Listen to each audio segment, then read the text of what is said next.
ឲ្យបងសុំទោសការពិតបងមានសង្សារកន្លងមក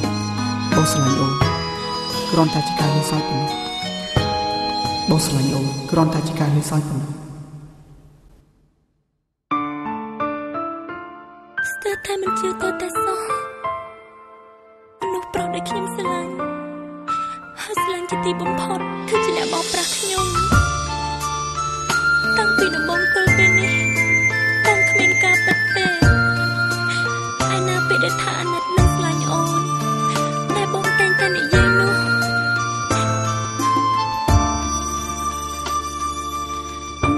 ដែលគិតសងថាមនុស្សម្នាក់ដែលអូនស្រឡាញ់ហើយមិនដែលគិតសងថាស្នេហ៍យើងខ្លាយជាយ៉ាងនេះពេលដងធ្លាប់នឹកបងប្រែអង្វេលាអស់នាទីរញឹមនឹងឈរវីខ្លាចចិត្តសួរសង្សារចិត្តប្រុងដែលខំស្មងស្មងឲ្យអូនជឿសងខំមានជំនឿជាថាប្រុងមិនបបងអូនតែអ្វីដែលស្ដីយល់គ្រាន់តែជាលខំស្នេហ៍នួនល្អពុំអូនត្រឹមស្ពានឆ្លងព្រោះនិមន្តហាត់អើយស្ពានឆ្លងព្រោះបើមិនស្គាល់ហេតុអ្វីមកស្នេហ៍បើមិនថាហេតុអ្វីអាណិត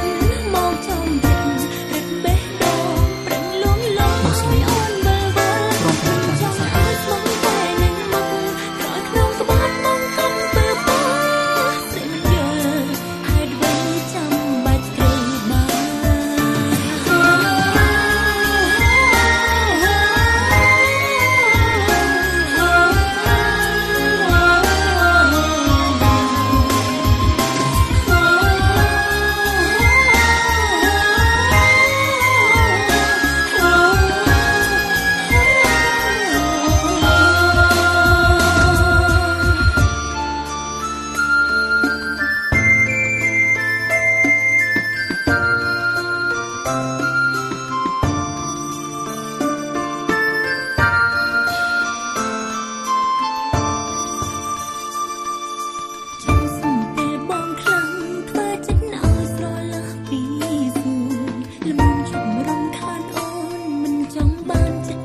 ដូចបងបើស្មិនធឹមនឹងមុខក្រោយក្នុងក្បត់យ៉ាងនេះមិន